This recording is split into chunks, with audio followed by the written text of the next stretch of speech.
Ridwan Kamil sementara ini disebut-sebut sebagai penantang terkuat bagi Anies Baswedan untuk maju di Pilkada Jakarta. Akan tetapi, Wakil Ketua Umum DPP Golkar, yang juga adalah Gubernur Jawa Barat ini masih bimbang. Apakah akan maju di Pilgub Jakarta atau Jawa Barat?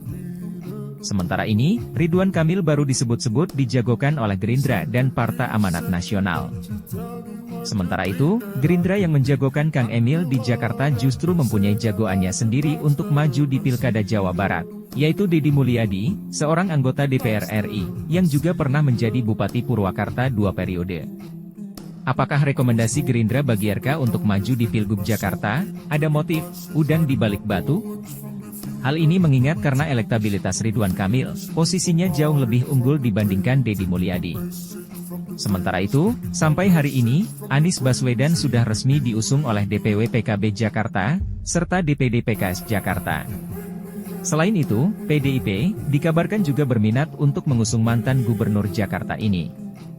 Bagaimana pertimbangan Golkar? Apa langkah Golkar untuk Ridwan Kamil selanjutnya? Madu, salah satu obat paling mujarab, insya Allah. Sedia madu ternak dan madu hutan.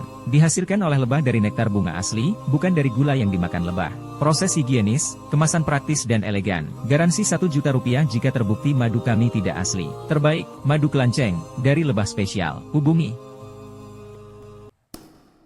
Bang Doli bisa berikan informasi kepada kami, Golkar ini akan menugaskan Kang Emil di mana, Bang Doli?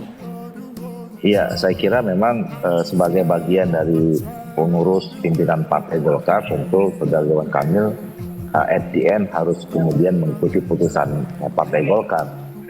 Nah, sementara Saudara Ridwan Kamil harus diketahui persis bahwa rumahnya itu adalah Jawa Barat, ya. Dan kemarin memang kita sempat memberikan alternatif, ya, surat tugas, ya, satu di Jawa Barat, satu lagi kemudian di daerah khusus Jakarta. Tapi kalau kita lihat perkembangan, ya, posisi Partai Golkar dalam menghadapi pilkada ini, sebenarnya kan kita bagaimana menempatkan, ya, kepentingan yang paling utama itu adalah kepentingan pembangunan di daerah itu, ya, di daerah di mana kita mencalonkan seseorang, gitu. Nah, dan khusus untuk Ridwan Kamil, kita menilai bahwa periode pertama memimpin Jawa Barat itu dianggap sukses oleh masyarakat Jawa Barat dan juga diakui oleh masyarakat Indonesia secara keseluruhan. Nah, oleh karena itu sebetulnya masih ada program-program, janji-janji kampanye dulu, kemudian yang harus dituntaskan, yang itu diharapkan oleh masyarakat Jawa Barat. Dan itu akhirnya terlihat, ya, berkonsekuensi dengan hasil survei. Karena kita melihat hasil survei beberapa kali kita lakukan, ya, nama Ridwan Kamil ini jauh meninggalkan nama-nama yang lain tertinggi di atas. Karena tadi sesuai dengan realitas di masyarakat bawah masih menginginkan Ridwan Kamil tetap di Jawa Barat untuk kepentingan bagaimana terus melanjutkan proses pembangunan kemajuan di Jawa Barat. Nah, sementara penugasan di daerah khusus Jakarta, ya, kita kan juga lihat perkembangan seperti apa. Pertama, tentu kalau dari segi pengalaman kebermanfaatan, ya, masih jauh kita bisa lihat kebermanfaatan di Jawa Barat dengan di Jakarta karena memang belum teruji, ya, karena belum pernah terlihat, gitu. Nah, yang kedua, ternyata kalau kita lihat dari hasil survei, ya, ini sangat kompetitif, ya. Begitu nama Anies Baswedan dimunculkan, kemudian nama Basuki Cahayapurnama juga dimunculkan, gitu. Nah, tingkat elektabilitas Ridwan Kamil ini menurun, gitu, ya, dan saya kira pertimbangan yang kedua selain pertimbangan ideal tadi, kita nih partai-partai politik juga tergabung dari koalisi partai politik ini kan juga menginginkan tiap kompetisi politik itu memenangkan pertarungan. Nah, tentu hal-hal yang tadi saya katakan termasuk soal elektabilitas itu menjadi pertimbangan. Bisa kita bilang adalah PKS merupakan salah satu partai yang calon kuat mendukung Pak Anies. Dengan adanya potensi RK untuk Kang Emil masuk juga meramaikan Pilgub DKI, hitung-hitungannya seperti apa? Ya, saya kira memang tentu saja kami meyakini seandainya memang jadi diusung ini sangat kuat. Terbukti memang semakin banyaknya partai yang akan mengusung Mas Anies.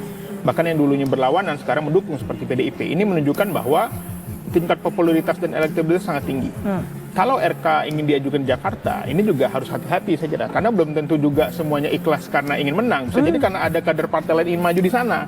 Wah, ini gara-gara ada RK nih kayaknya udah ke Jakarta aja misalnya gitu. Mas RK harus hati-hati nih. Karena dalam politik ini kan banyak motif ya. Karena ada ketum yang mengatakan udah Mas RK di Jakarta aja. Bisa jadi karena ada kadernya yang pengen maju di situ. Jadi kalau Mas Anies ini saya lihat memang beliau pernah existing dan tingkat kepuasannya tinggi. Jadi kalau incumbent tingkat kepuasannya di atas 50%, ini potensi menangnya besar. Itu mungkin salah satu pertimbangan dari teman-teman di DPW DKI. Tapi apapun ini masih dinamis, kami masih menimbang-nimbang karena PKS tidak bisa mengusung sendiri. Betul. Ini tentu saja memerlukan waktu dan tentu saja saya kira nanti masyarakat akan menilai. Ya, membutuhkan partai-partai lain juga untuk bisa mengusung bersama-sama Mas Anies. Betul. Masih membuka diri untuk bisa kemungkinan bekerja sama ataupun juga berkoalisi dengan partai-partai lain termasuk PDIP? Saya Bang kira Iqbal? dalam politik itu cukup dinamis ya, semua kemungkinan bisa terjadi. Karena dalam politik kita melihat apalagi konteks DKI Jakarta, ini mungkin sebuah posisi jabatan yang cukup populis. Karena ini bisa menjadi tangga orang menaiki tingkat yang lebih tinggi. Jadi saya kira semua partai ingin menang. Tentu saja dia mengukur. Makanya ketika PDIP ingin mengusung, PKB ingin mengusung, kami menduga memang ini hasil surveinya cukup tinggi. Sehingga banyak partai ingin bergabung. Baik.